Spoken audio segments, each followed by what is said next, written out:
Baik Ustadz, saya nanya nggak apa-apa kan? Masya Allah, kami banyak terima kasih bisa ketemu dengan Bang Haji. Bang Haji menjadi inspirasi buat kami. Yang benar. Iya. Karena lagi direkam. Masya Allah, Masya Allah.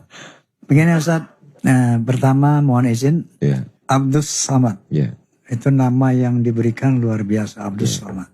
Ustadz dari berapa keluarga kira-kira? Saya anak pertama, adik satu orang laki-laki. Cuma berdua? Dua aja. Masya Allah, warisannya banyak tuh Ustadz. Kami keluarga yang bisa dibilang kaya-kaya 7 turunan. Cuman saya keturunan yang ke-8.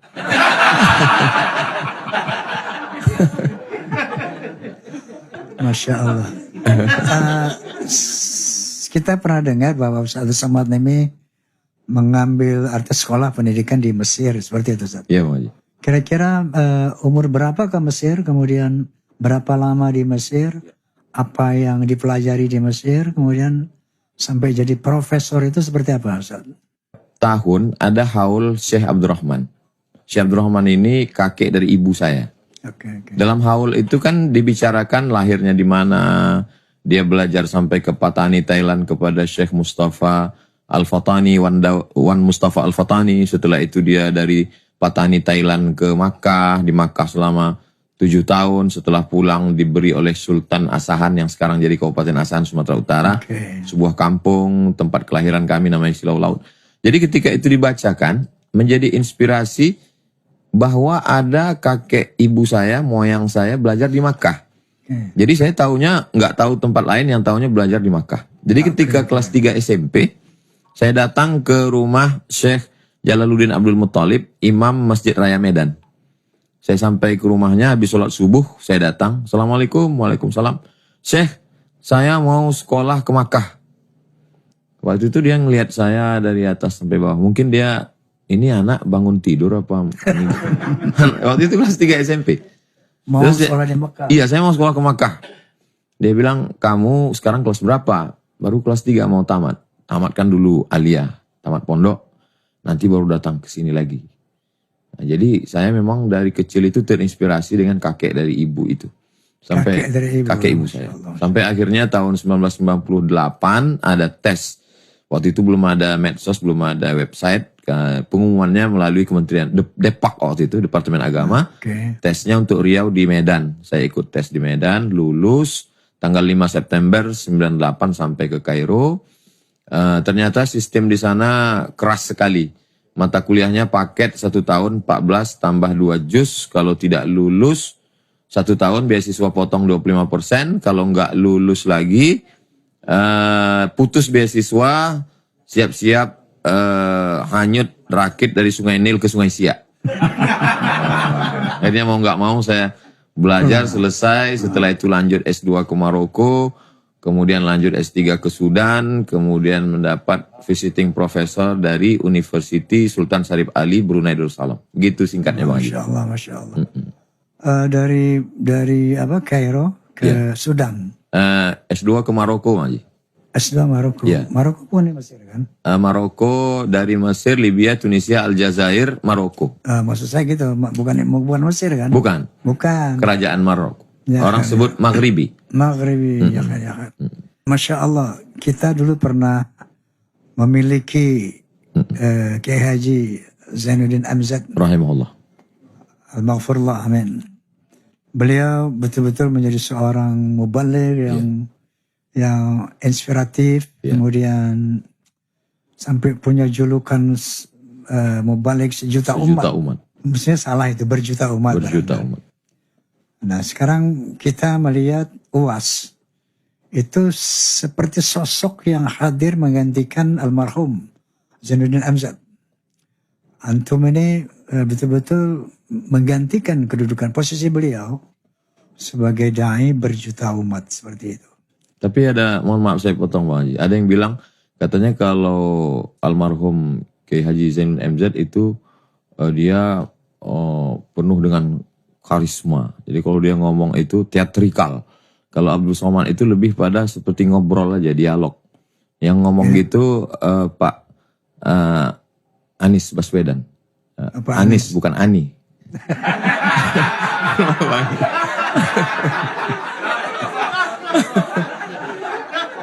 Dia pernah ngomong gitu Bang Haji.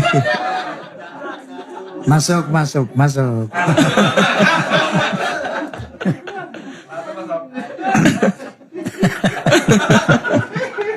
Oke, jadi menurut beliau Iya. beda gitu. Beda. Oh enggak, saya berlawanan dengan Anies, bukan Ani. Iya.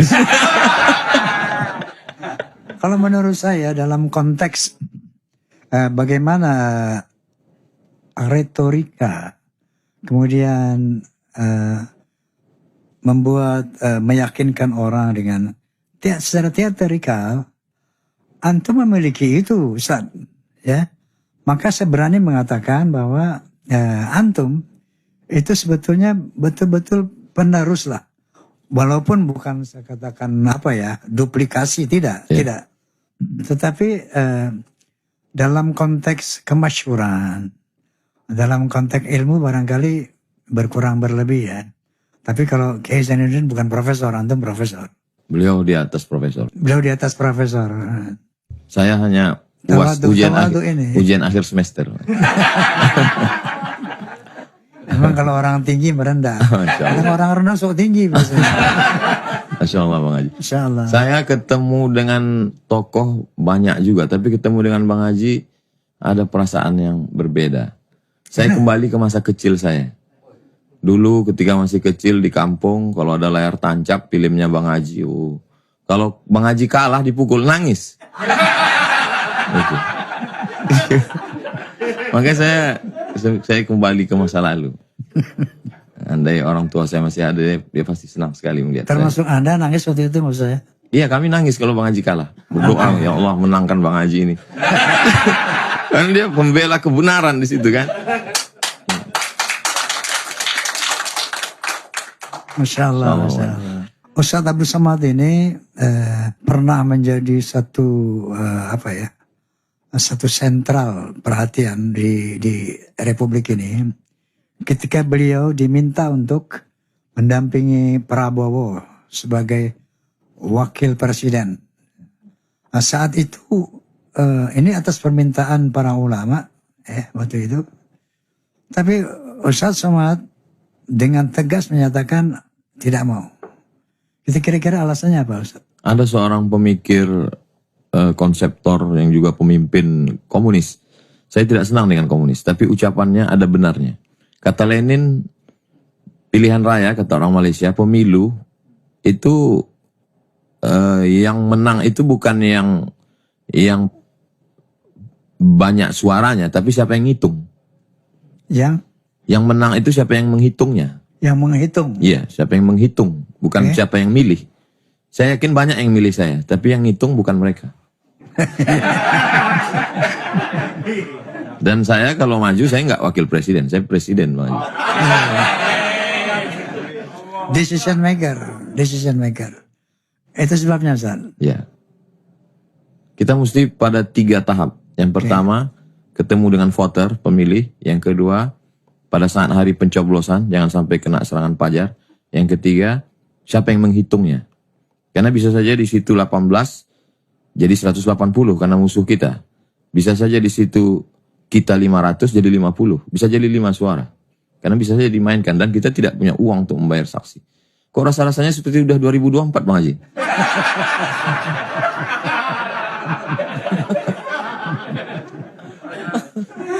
Masya Allah. Ini ada yang menarik.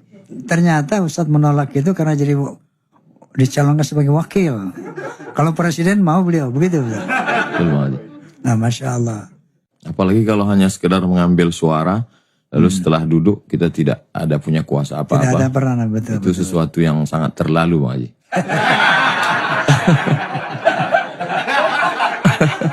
Awas, tepuk tangan Pak.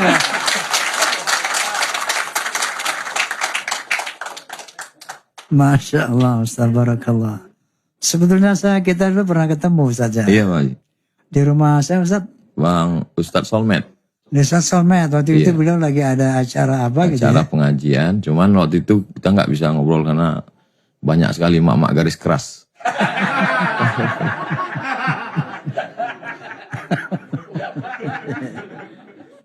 Iya, waktu itu ketemu jangan sepintas-pintas gitu. Iya.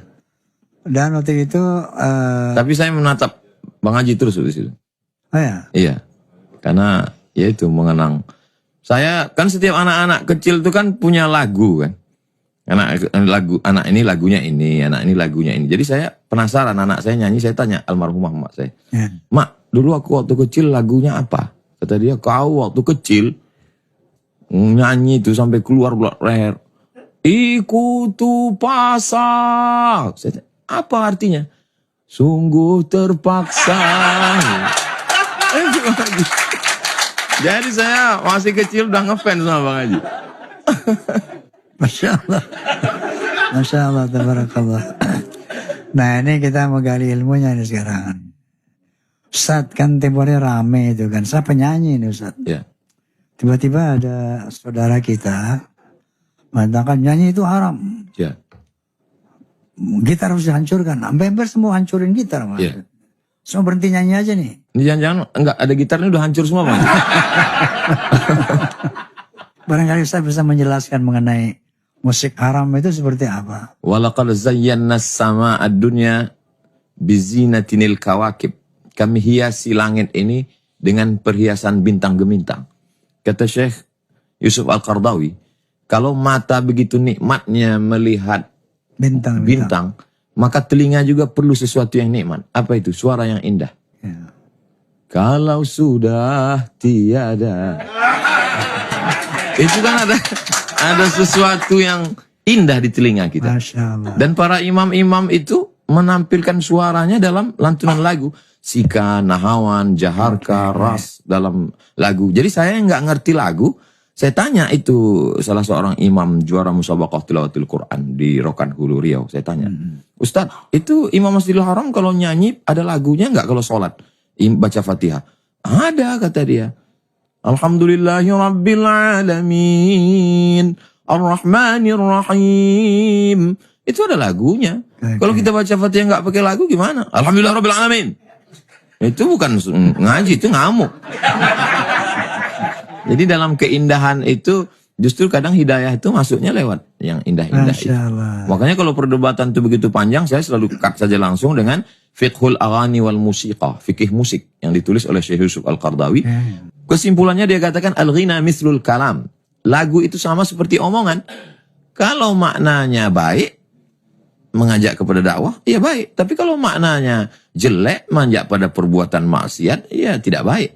Jadi lagu itu sering sekali diciptakan oleh orang pada suatu kondisi psikologis, keadaan. Misalnya lagu Bengawan Solo. Mungkin Gesang ketika itu sedang di Solo melihat. Lalu kemudian muncullah lagu-lagu maksiat, dosa, cinta satu malam, selimut tetangga. Cinta satu malam yang gimana tuh Ustaz? Nah, itu susah gitu. Kita kalau yang lagu-lagu haram ini susah ingatnya Bang Haji. Insyaallah Ustaz.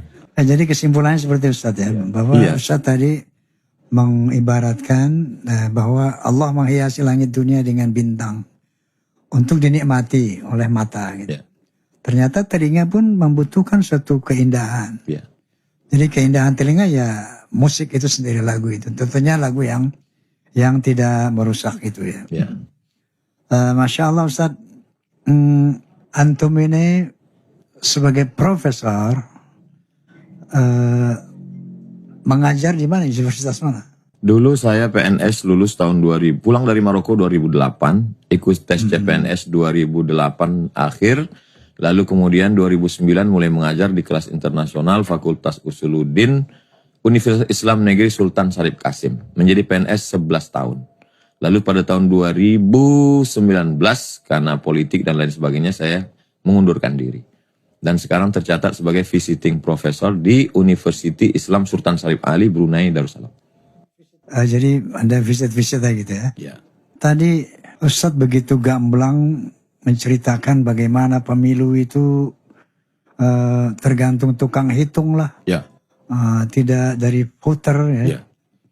Kita astagfirullahaladzim, Ustadz ini sebagai seorang figur, seorang tokoh bangsa yang tentunya sangat dibutuhkan oleh Indonesia. Amin.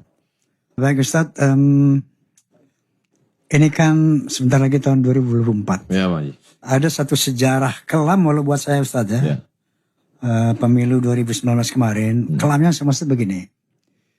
Terjadi begitu perpecahan yang luar biasa. Itu sampai saat ini. Ya. Nah, sementara kan yang namanya demokrasi, Ya. berbeda tuh wajib.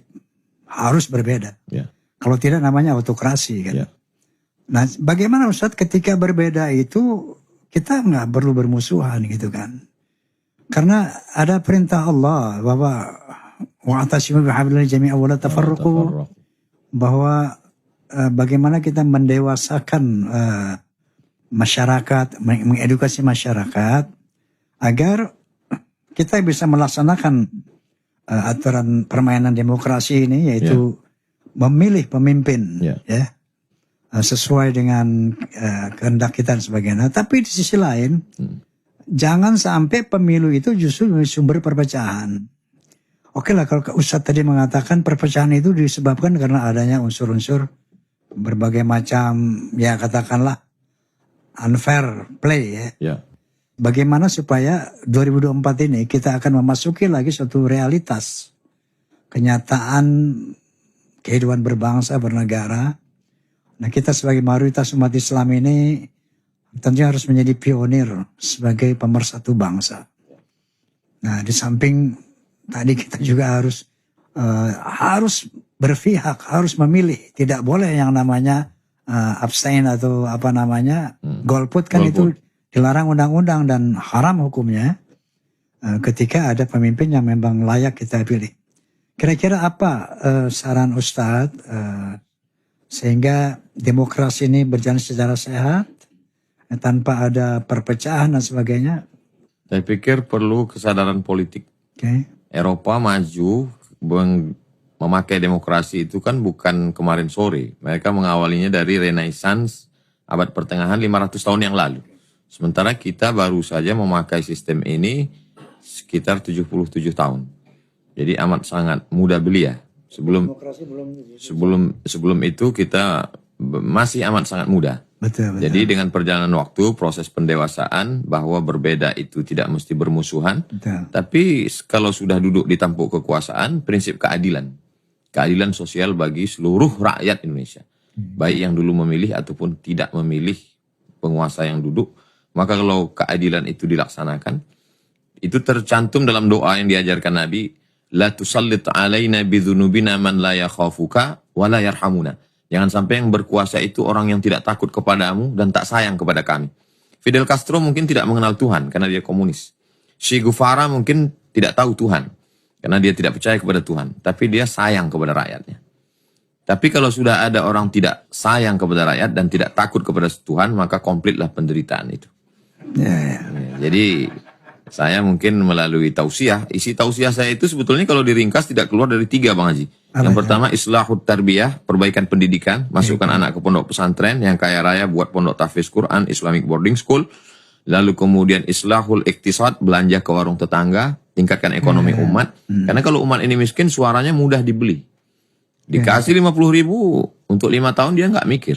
Tapi kalau seperti orang yang mapan ekonomi dikasih 50.000 dia nggak mau. Kalau dikasih 5 juta baru dia istikharah. Istiharah. Lalu kemudian yang paling penting di antara semuanya adalah islahul siyasah, perbaikan politik. Maka selalu saya sampaikan, kita mesti cerdas, pilih orang sholat. Kalau kamu tidak memilih orang sholat, maka orang yang mabuk, orang minum khamar, orang berzina akan memilih satu selera dengan dia. Dan dia akan duduk di legislatif, kabupaten, kota, provinsi, DPD, DPR RI. Mereka akan buat undang-undang. Kita tidak bisa berteriak di luar sistem. Mesti berada di dalam memperjuangkan itu. Itu saya sampaikan. Tapi lagi-lagi kan tausiah, ceramah itu berakhir dengan serangan fajar yang luar biasa. Nah, tapi saya yakin dan percaya Bang Haji tetap berkarya melalui musik. Insya Allah menjelang 2024 keluar lagu-lagu baru supaya jangan memilih orang penjahat, jangan ini insya Allah melalui musik saya kira. Gitu ya. Oke, jadi pemirsa bahwa memang itu tantangan kita ya. Bahwa semua kita punya kewajiban untuk berkontribusi tentang pembangunan agama ini. Tentu bahwa kalau Islam dasarnya seperti Ustadz katakan tadi ya basicnya referensinya Al-Quran wal Hadith. kita akan coba Ustaz dan try again, coba lagi tentunya supaya semakin hari Indonesia kan semakin dewasa kita berbangsa bernegara ini. Insya Allah. Semakin menuju kepada baltadun thayyibatun wa rabbun ghafur. Insya Allah. Mudah-mudahan seperti itu Ustaz. Amin. Satu hal lagi Ustaz. Baik Bang Haji. Banyak juga bisa Bang Haji. Oke. Dan ini kita bisikan Roma ya tuh, bisikan Roma. Masya Allah. Bukan begitu. Bukan. Kalau itu alladzi waswisu fi sudurin. Ini bincang asik. Bincang asik. Barangkali Ustaz juga ada yang mau diapakan sama saya misalnya. Dunia musik nih Bang Haji kan selalu dia circle-nya itu maksiat. Ya. Khamar, zina, pergaulan bebas. Kok bisa-bisanya Bang Haji istiqomah menarik musik ini ke dakwah? Sebenarnya basic Bang Haji ini, apakah ustadz yang nggak jadi atau gimana?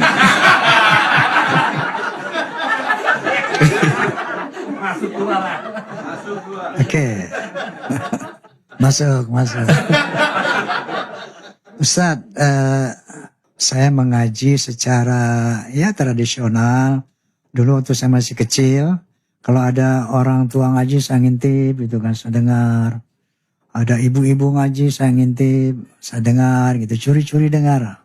Waktu saya masih kecil. Nah kemudian begitu saya dewasa, saya biasa bawa Quran kecil. Dulu belum ada gadget kan. Iya. Belum ada Quran di HP kan. Quran kecil. Makanya saya sering bilang, Bang Haji mesantren di mana saya sering bilang saya mesantren di kolong piano. Dan itu betul, di studio rekaman itu ada grand piano. Yeah. Nanti Ustadz kalau ke studio saya bisa lihat tuh grand piano. Di bawah itu kita bisa tiduran gitu. Nah ketika istirahat, rekaman, saya buka-buka Quran di bawah piano itu. Di kolong piano itu. Kadang-kadang saya belajar sendiri. Nah ketika bakat musik ini kan minallah, artinya given ya. Yeah. Dari kecil saya suka menyanyi, nggak bisa dibuang gitu. Saya mau buang-buang nyanyi terus nggak bisa. nyanyi lagi.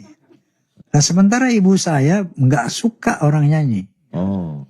Kenapa? Karena saya bukan ibu saya aja. Semua orang tua kita saat itu nggak suka anaknya menjadi seniman. Yeah. Kenapa? Tidak ada masa depan waktu itu, belum menjadi industri.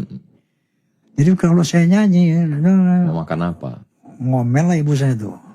Oma nanaunan silangin teh cicileuan wae cenah. Ngerti kan itu? Ngerti kan tuh? Paham lah. Masa nyanyi terus mau dan seterusnya. Diajar kan ya asing jadi dokter tuh gitu. Maunya jadi dokter aja apa kayak gitu. Bahkan ketika saya lagi pacaran pencinta monyet. Masih muda pacaran. Ibunya tanya, kamu mau kawin sama si Oma? Emang lo mau makan senar? Makan senar. Sampai begitu. Artinya musik itu memang hopeless. Dan ibu itu pasti nyesal ya? Jadi emang gak ada masa depan gitu saat itu. Tapi itu kan bukan soal how to make money, tidak. Tapi ya jiwa kan. Nah ketika saya terjun di musik Ustaz, saya melihat berbagai macam kemaksiatan. Yang Ustaz bilang tadi. Yang namanya tarikus sholat pertama. Kalau kita mau sholat dikatain Ustaz. Lo kayak santri aja lo begitu. Terus yang kedua pergaulan bebas gitu ya. Bebas banget itu. Yang ketiga itu syarbul khamar. Itu dulu yang pemain band, pemain orkes, pemain gambus sekalipun minum Ustaz. Cuman beda kalau pemain gambus, birnya ditaruh di apa tuh? Ceret. Di teko. Baru di teko dituang ke gelas gitu. Jadi kayak RT gitu. Padahal bir Ustaz. Padahal bir juga itu. Kalau yang gambus gitu ya. Jadi saat itu terjadilah keresahan di jiwa saya Ustaz. Saya resah banget sampai doa saya itu kepada Allah. Habis sholat nih ya Allah.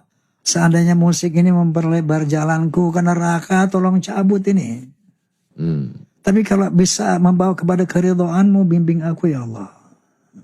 Beri aku hidayah, bimbing aku. Itulah doa saya senantiasa. Nah akhirnya memang pada 13 Oktober 73, saya deklarasikanlah Sonata sebagai the voice of Muslim. Di situ saya punya komitmen untuk menjadikan musik sebagai media dakwah. Tentu kontroversinya gila Ustaz waktu itu. Saya sampai di sidang di MUI waktu itu kan. Karena ada isu macam-macam lah gitu. Nah kita kira-kira begitu Ustaz bahwa ini semua ada fenomena saya lihat sekarang Pak Haji. Artis kalau dia sudah hijrah, dia meninggalkan musik. itu. Padahal mestinya khiyarukum fil Islam, khiyarukum fil jahiliyah, khiyarukum fil Islam. Kalau ketika sebelum Islamnya dia panglima perang, setelah dia Islam, dia tetap panglima perang juga. Seperti Khalid bin Walid. Ya. Jadi mestinya ketika sebelum hijrah dia pemusik, setelah hijrah dia mesti bermusik juga. Cuman musiknya itu yang berubah. Betul. Pada dakwah. Jadi bukan meninggalkan. Banyak sekarang orang bisnismen ketika sudah hijrah, bawaannya mau mati besok. Terus dunia ini diisi siapa? Jadi ini perlu. Jadi Bang Haji, itu pertanyaan saya tadi, apa yang memotivasi Bang Haji dan kenapa Bang Haji bisa selamat? Kenapa karya-karyanya itu dakwah? Karena kalau ditemukan formula itu, kita bisa menyelamatkan seniman-seniman muda ini. Sehingga mereka berkarya, beban ceramah ini bisa berbagi dengan musik religi. Tidak terlalu berat lagi ceramah ini. Apalagi bisa seperti Bang Haji dulu berkolaborasi dalam nada dan dakwah. Itu gimana ceritanya Bang Haji? Ya waktu itu Zainuddin almarhum. Sebetulnya yang host ini siapa nih Bang Haji?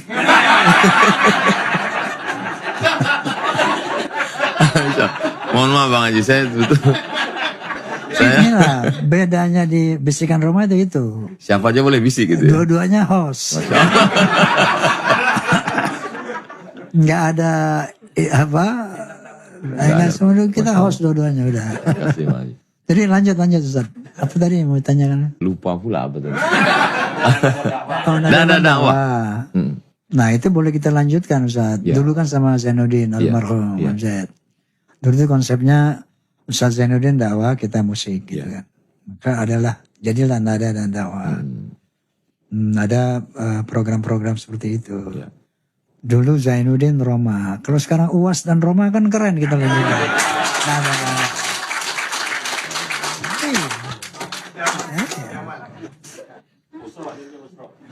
Silakan Ustaz. Apa cita-cita Bang Haji yang belum tercapai dalam dakwah? Oke, nah saya sekarang sedang mendirikan perguruan Islam Roma Irama. Jadi Sekolah tinggi Bang? Ya perguruan Islam artinya SMK. SMP SMK. Karena begini Ustaz, dulu saya masih muda memang terobsesi pengen mendirikan perguruan Islam Soneta dulu. Pernah kita buat proposal, saya pernah punya tanah 3 hektar aja. Saya bikin proposal, tiba-tiba itu proposal nggak jalan. Akhirnya tuh tanah saya jadiin kandang ayam. Saya pelihara ayam, udah 3.000 ayam. Gak lama datang lah itu wabah apa namanya, flu burung. Mati. Alhamdulillah mati semuanya Ustaz, nggak satu pun yang hidup. Akhirnya saya jual tuh tanah gitu. Nah sekarang di akhir ayat ini muncul lagi tuh keinginan keras itu. Maka kemarin saya launching untuk mendirikan perguruan Islam Roma Irama, dan saya ingin di sana ada satu mata pelajaran tentang musik yang membedakan dengan pesantren lain. Insya Allah bahwa sebagaimana Ustaz katakan tadi, dan saya sudah membuktikan ya, mengadakan observasi, wah ternyata the power of music can change character of human beings. Bahwa musik itu ternyata bisa merubah karakter manusia, dan itu sudah saya buktikan Ustaz dari Forza, Fans of Romance, Soneta, ceritanya macam-macam Ustaz. Dulu Bang Haji saya penjudi, begitu dengar lagu judi berhenti saya. Dulu saya begitu dengar saya berhenti, banyak yang berubah. Artinya begitu efektifnya musik kalau diisi dengan dakwah, dikelola, diisi dengan baik, dan dakwah dalam musik itu ternyata nggak mudah Ustaz. Bukan artinya lirik religi dimasukkan ke dalam dendangan sebuah lagu. Tidak sekedar itu. Ada satu teknik-teknik yang pertama bahwa dari kitanya. Ya ayyuhalladzina amanu 5 ya. Taquluna ma la taf'alun. Kabur maqtan la taqulu ma la taf'alun. Ini dulu pertama. bahwa kita harus membuat Karakter. lagu-lagu yang bisa kita lakukan. Baru nyampe itu kan dari hati sampai ke hati gitu. Nah kemudian baru secara teknis bagaimana meramu musik dakwah itu. Nah itulah kenapa saya ingin mendirikan perguruan Islam. Tentunya di samping kitab-kitab kuning dan sebagainya, saya ingin sekali musik ini ternyata bisa efektif untuk menjadikan suatu media dakwah dan untuk mengantisipasi bahwa kita semua manusia ini punya sense of art, Ya. punya Jiwa seni. jiwa seni siapapun itu. Nah kalau umat Islam absen dari musik, Tidak terkelola dengan baik. maka relung hati mereka, sense of music mereka akan diisi oleh musik-musik yang tidak Islami gitu. Kayak seperti itulah Ustaz kira-kira. Jadi obsesi saya ingin mendirikan Sekolah Islam. ya perguruan Islam itu. Mohon dibantu doa juga Ustaz. Insyaallah Bang Haji.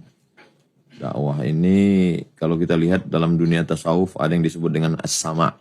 As-sama ketika telinga mendengarkan lantunan suara-suara, solawat. Maka kita dengar ada solawat burda, solawat al-barzanji, solawat Bapak, simtud dura. Burda itu ayah saya Ustaz. Masya Allah. Raden Burda. Lanjut Ustaz. Itu kan ketika dilantunkan dengan suara yang mengena, masuk ke dalam relung hati, disitulah pintu hidayah datang. Ayah diallahu bika rajulan wahidan. Satu orang dapat hidayah karenamu, khairum min humurin na'am, lebih baik daripada seekor unta yang merah, kendaraan termahal. Allahumma shalli. Khairum minad dunya wa ma fiha, lebih baik daripada dunia dan seisinya. Dan kalau kita lihat dari mulai cara bicara Bang Haji, tampilan gaya Bang Haji dipakai orang sekarang. Kemarin malam kami ke Pandeglang, suara Bang Haji keluar. Maksudnya gimana? Dia itu MPP Majelis Pengajian Pelawak pakai suara Bang Haji. Kita nonton di jalan, kita nonton TV, kita nonton YouTube, orang pakai gaya Bang Haji. Oke. Yang terpikir oleh saya, ini mereka bayar royalti apa enggak? Bang Haji jadi inspirasi. Masya Bang Haji Allah. jadi pintu pemberi rezeki. Allahumma Jadi shalli ala Bang Haji juga dari salah satu sampainya hidayah di tengah orang. Kalau ceramah di tengah pengajian di dalam masjid, khutbah Jumat itu kan biasa. Tapi begitu menyampaikan ceramah di lingkungan, itulah sebenarnya dakwah itu. Taghyirul ummah, merubah umat dari suatu kondisi min halin ila ma huwa ahsan minhu, kepada kondisi yang lebih baik. Adapun saya tidak merasa berdakwah. Saya tahu dia dalam masjid, orangnya sudah soleh, orangnya sudah baik. Saya ceramah di pesantren. Tapi ketika kita mampu nanti mewujudkan santri-santri Bang Haji dari sekolah Islam yang ada sentuhan musiknya itu, Amin. itu saya pikir sesuatu yang luar biasa dalam dunia dakwah. Amin. Masya Allah. Ada nggak amalan-amalan khusus Bang Haji? Saya kadang melihat pemuda-pemuda hijrah ini saya bingung juga. Mereka ganteng, kaya, terkenal, kok bisa-bisanya taubat gitu? Apa nggak nunggu mati aja dulu gitu? Bang Haji juga dulu kan gitu, muda, ganteng, terkenal, lalu kemudian tiba-tiba untuk apa ini dakwah? Padahal prinsip orang kan kadang ya puas-puasin aja lah dulu mabuk, nanti udah agak-agak tua baru taubat gitu. Apa ada amalan khusus Bang Haji? Astaghfirullahaladzim. Barangkali Ustaz, suratul Fatihah di dalam sholat itu saya sangat concern itu. Bahwa ternyata suratul Fatihah itu saya sering bilang sama keluarga, sama teman-teman soneta, ketika ada ta'lim di sini, bahwa sebelum kita beraktivitas keluar rumah untuk beraktivitas, kita telah bentengi diri kita dengan suratul Fatihah itu. Fatihah bentengnya. Iya, iyyaka na'budu wa iyyaka nasta'in, kepada aku mohon. Ihdinas siratal mustaqim, tunjukkan aku jalan yang lurus, siratal ladzina an'amta 'alaihim, jalan yang kau beri nikmat atas mereka, ghairil maghdubi 'alaihim, dan bukan jalan kemurka atas mereka, waladhdallin, dan bukan sesatan. Memang ternyata di luar sana, ketika kita beraktivitas, itu kita membutuhkan pertolongan Allah untuk memberi hidayah kepada kita agar langkah kita, lisan kita, ucapan kita, gerak kita itu betul-betul sudah di bawah lindungan Allah. Sehingga kita tidak terperosok kepada hal-hal yang mungkarat dan diberikan hidayah oleh Allah, jalan-jalan yang lurus yang diberi. Seperti itu. Jadi astagfirullahaladzim tahadduts binikmah ya Ustaz. Itu saya dari dulu itu saja yang saya khusyuk ketika membaca Al-Fatihah. Saya betul-betul meyakini bahwa saya sudah begitu keluar rumah, saya sudah dibentengi oleh Allah Ya. dengan hidayah Allah, sehingga insya Allah akan di dalam Siratal Mustaqim itu. Saya pernah lihat gambar Bang Haji di majalah zaman dulu dengan almarhum Kiai Haji As'ad Syamsul Arifin. Oke, Singanya Ahlus Sunnah wal Jamaah. ya. Orang yang luar biasa, murid Mbah Khalil, murid Mbah Hasyim Asy'ari, dan banyak ulama lain. Apa yang melatar belakangi Bang Haji dekat sowan-sowan ke ulama ini? Masya Allah, saya cinta ulama. Saya cinta ulama, nggak tahu kenapa. Sama antum cinta banget sama antum. Allahu Akbar. Benar. Allahu Akbar. Saya cinta sama ulama. Kenapa? Al ulama warathatul anbiya. Ketika Nabi Sallallahu Alaihi Wasallam udah nggak ada kan. Allahumma sholli ala sayyidina. Mohon maaf Ustaz, mau saya agak cengengin orang. Jadi perjuangan Nabi kan dilanjutkan oleh para ulama. Jadi kalau kita melihat ulama merasa saat itu bagaimana Rasulullah berdakwah. Kali ini kita lihat ulama berdakwah itu seakan-akan merasa bahwa melihat Rasulullah gitu. Allahumma sholli ala. Memperjuangkan bagaimana menegakkan amar ma'ruf wa nahi munkar. Sementara kita tidak ada zaman Nabi. Ya. Kita ada di zaman jauh sekali dari Rasulullah dan para sahabat. Ketika kita lihat sosok ulama yang melanjutkan perjuangan Nabi, muncullah mahabbah itu. Masya Allah, seperti itu. Sekarang kalau kita lihat, dulu di masa kecil ada lagu anak-anak kecil. Ya. Ada memang sebuah usia dia. Sekarang anak kecil menyanyikan lagu orang-orang dewasa. Kenapa kreativitas dunia seni ini dengan kemajuan teknologi yang semakin canggih, kenapa justru kreativitas justru mundur? Apa sebabnya Bang Haji? Ya barangkali karena dimanjakan oleh teknologi itu. Salah satu contoh Ustaz. Ustaz Abdul Somad kalau mau nyanyi sama soneta, suaranya bisa lebih bagus dari Rhoma Irama. Allahu Akbar. Dengan teknologi. Kapan kita coba tuh Bang Haji? Maka kalau mau melihat penyanyi yang asli di zaman teknologi ini on the stage.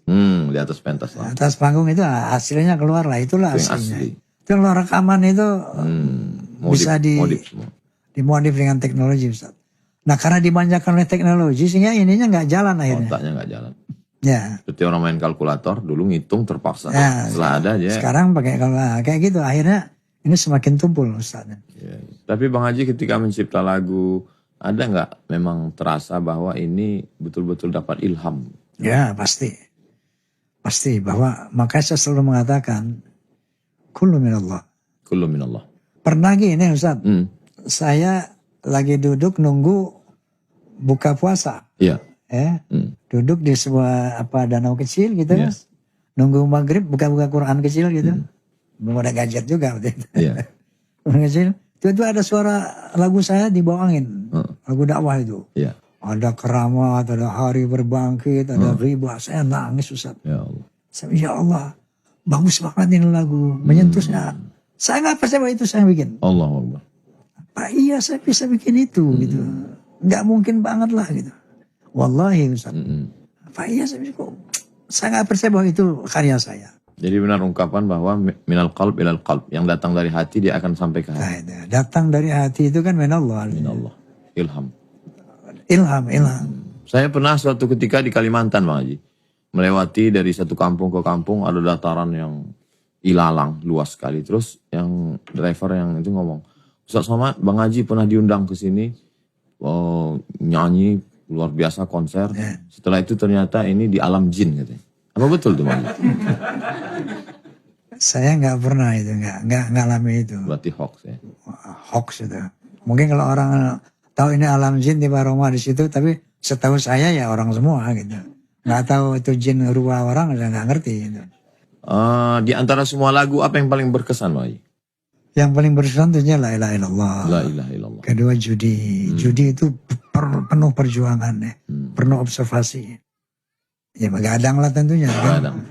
Begadang itu legend banget itu, sampai luar biasa. Sampai hari. Kan ada dunia ini kan ada pasang surutnya Bang Haji. Betul. Setiap zaman ada tokohnya, setiap tokoh ada zamannya, setiap masa. Likulli zaman rijal. Ada musisi-musisi yang kemudian pada saat-saat tertentu down, jatuh, dan kehilangan. Sementara Bang Haji mau zaman apapun eksis terus. Allahumma shalli ala Muhammad. Iya, dari dulu, dari saya kecil sampai saya tua Bang Haji gitu-gitu terus. Gitu. Apa rahasianya itu apa gitu? Masya Allah, tabarakallah. Rahasianya syukur. Syukur. Allah subhanahu wa ta'ala berjanji, la in syakartum La la zidannakum. Kalau kamu pandai bersyukur akan ditambah. Ternyata janji Allah itu benar. Cuman bagaimana implementasi syukur itu? Ya. Pertama yaitu tentu kan harus bersyukur, berterima kasih kepada Allah. Ya. Caranya taat, takwa kepada Allah. Ya. Jalankan perintahnya, jauhkan larangannya. Yang kedua, apa yang Allah berikan kepada kita ini, kepada saya ya bakat musik. Itu harus dijaga, ditingkatkan, jangan pernah berhenti. Meningkatkan kualitas itu. Jadi maka dalam rangka mensyukuri nikmat Allah, tidak ada satu hari tanpa melatih vokal. Tidak ada satu hari tanpa melatih finger untuk bergitar. Nah itu sebabnya barangkali sababiahnya yang Allah mengatakan la in syakartum la azidannakum. Mengimplementasi syukur itu di samping melaksanakan perintah Allah menjalankan larangannya, apa bakat yang diberikan kepada kita itu yang harus dijaga terus gitu. Jangan kalau kita misalnya gue udah apa itu tidak bersyukur, nah kufur. Cara bersyukurnya begitu. Ya, menurut saya itulah implementasi syukur. Iya.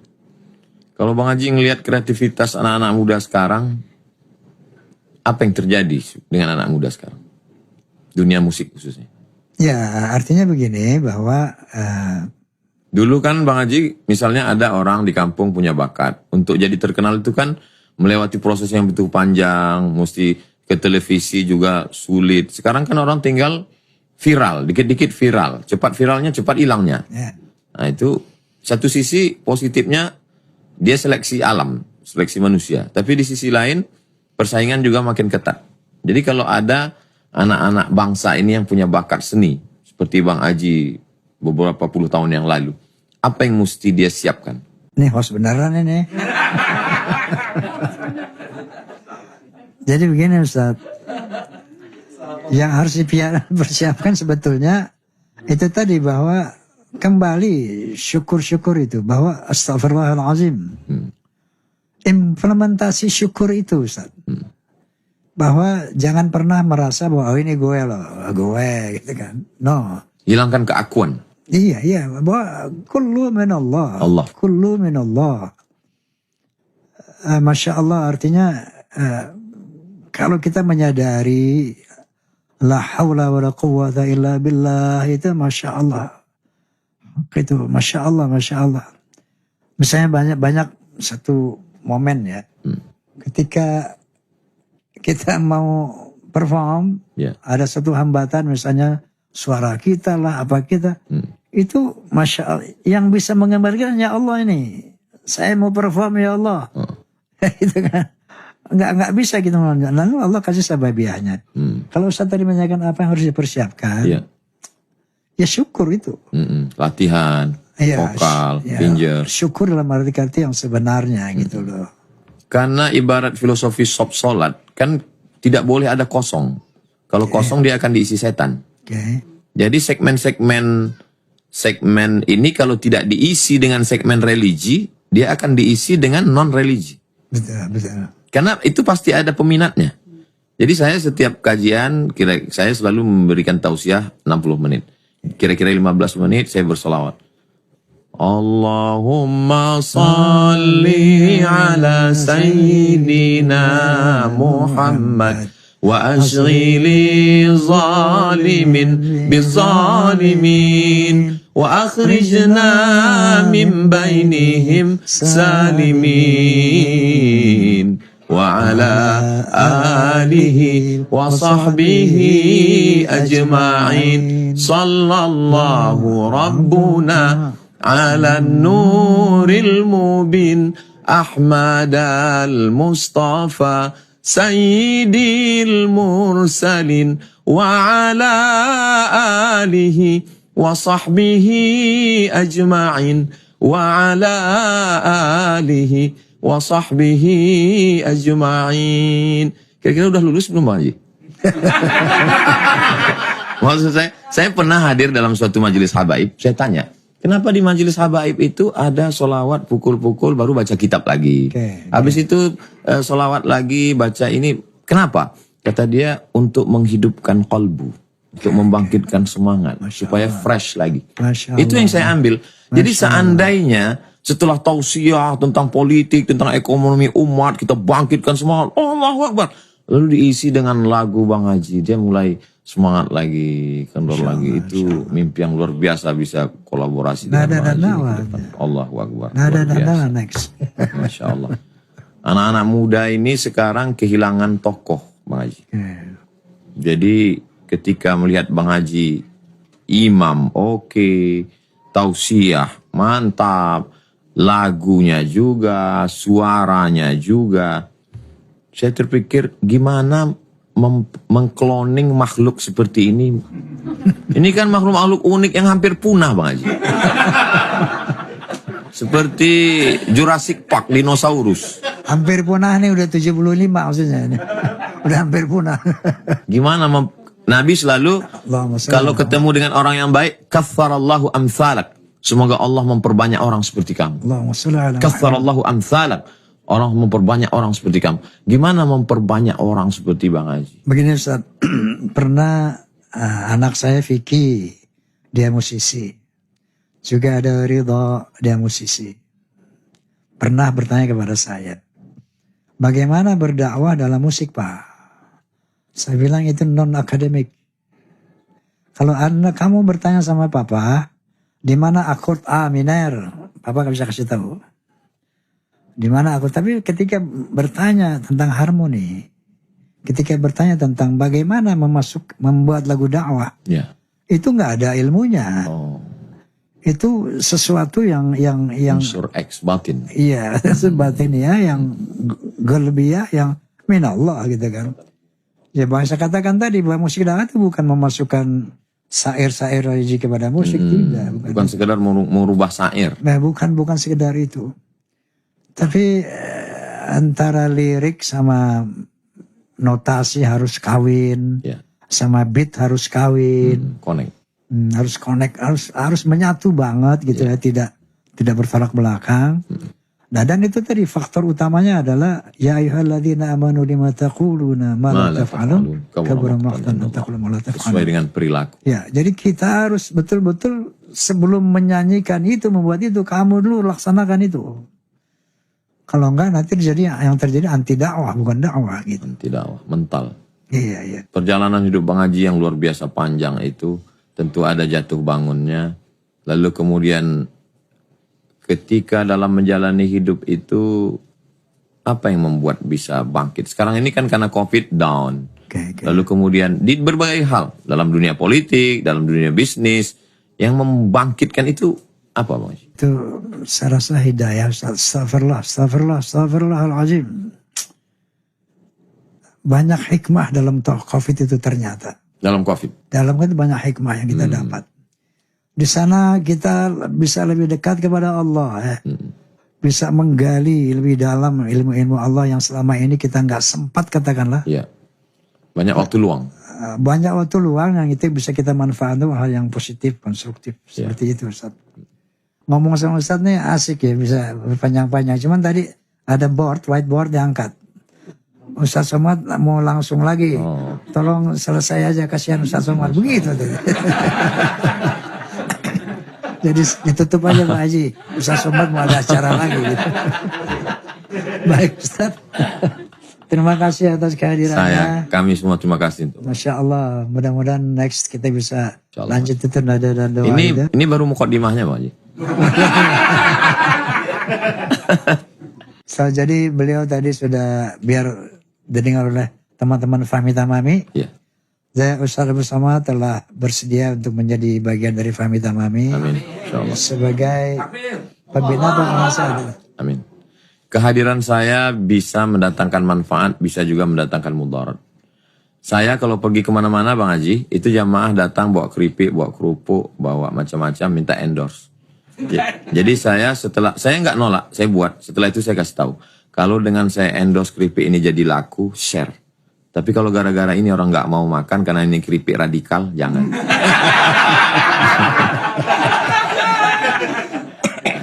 Itu Fahmi Tamami, yal-yalnya. Fahmi Tamami, ukhuwah Islamiyah. Fahmi Tamami, ukhuwah wataniyah. Fahmi Tamami, ukhuwah basyariyah. Masya Allah. Jadi nggak radikal. Betul. Kita rahmatan lil alamin. Masya Allah, Wali. Masya Allah, Wali. Ya, terima kasih banyak Ustaz. Jazakumullah khairan Wa katsiran. iyyakum, wa iyyakum. Baik para pemirsa, alhamdulillah kita telah banyak mendengar nasihat-nasihat dari UAS yang kali ini beliau menjadi host, saya tamunya, nggak apa-apa.